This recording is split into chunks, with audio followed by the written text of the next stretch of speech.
Tuto Lattice Pro. Aujourd'hui, création de variables, calcul de grandeur et tracé de courbes et modélisation. Alors, pour créer des variables, déjà on ouvre le tableur. Ensuite, variable nouvelle, on lui donne un nom avec un symbole et une unité. Par exemple, petit a en mètres. Si l'unité n'y est pas, bon, vous ne mettez pas d'unité. Pour le style, c'est mieux de prendre des points qui ne sont pas reliés et vous choisissez la couleur. Pour une deuxième variable, on fait exactement la même chose. Par exemple, grand L, toujours en mètres. Alors le problème, c'est qu'il n'y a pas les multiples ou les sous-multiples, donc il faut toujours convertir en mètres pour une distance. Et ensuite, dans les cellules, on remplit. Alors attention, par exemple, si je veux remplir 40 micromètres, en mètres, ça fait 40, 10 moins 6. Dans Lattice Pro, c'est E moins 6. E représente la puissance de 10. Pareil pour L que vous allez obtenir en centimètres. Donc par exemple 5,7 cm, on le rentre en mètres en écrivant 5,7 E moins 2, donc 10 moins 2 mètres. Une fois qu'on a tout rempli, voilà, on a nos variables expérimentales.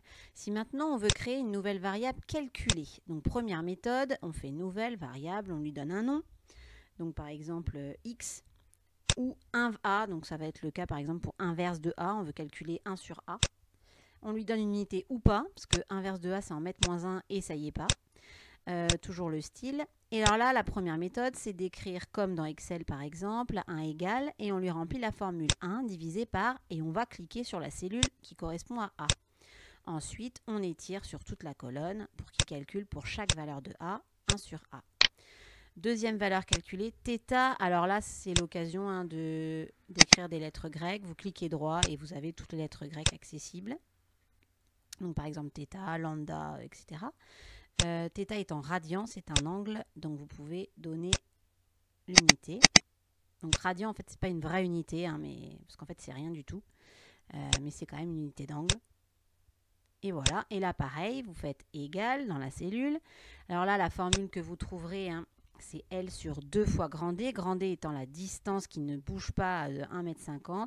Donc grand L divisé par 2 fois, entre parenthèses, attention, 1,50 m. Il faut lui rentrer le grand D parce qu'il ne le connaît pas.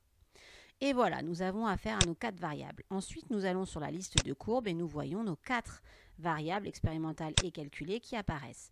Pour tracer θ en fonction de 1 sur A, θ va en ordonnée, donc vous faites glisser, et 1 sur A bien en dessous de l'axe des abscisses. Et voilà, vous pouvez à l'aide de la souris, de la roulette, obtenir ce que vous voulez ou cliquer droit pour calibrer aussi. On va modéliser la courbe, donc les courbes sont à gauche en bas. On fait glisser la courbe qu'on veut, on choisit le modèle linéaire et on fait calculer le modèle. Et vous voyez ici apparaître l'équation littérale, l'équation numérique et le coefficient de corrélation. Je vous rappelle que c'est bien qu'il soit entre 0,995 et 1.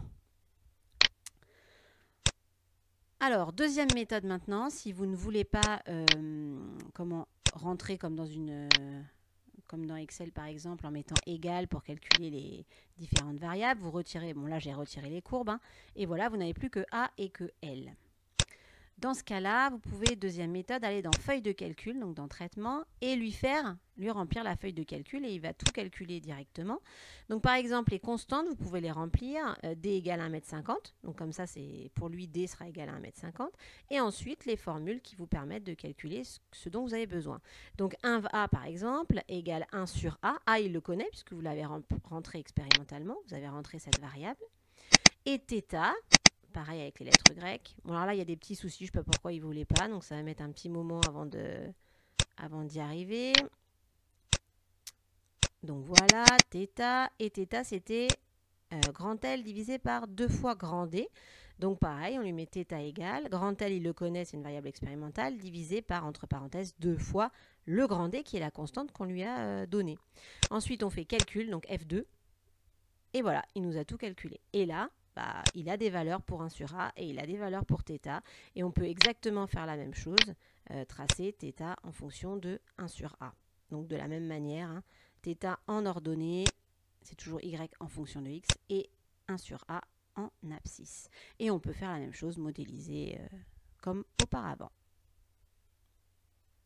Voilà, voilà.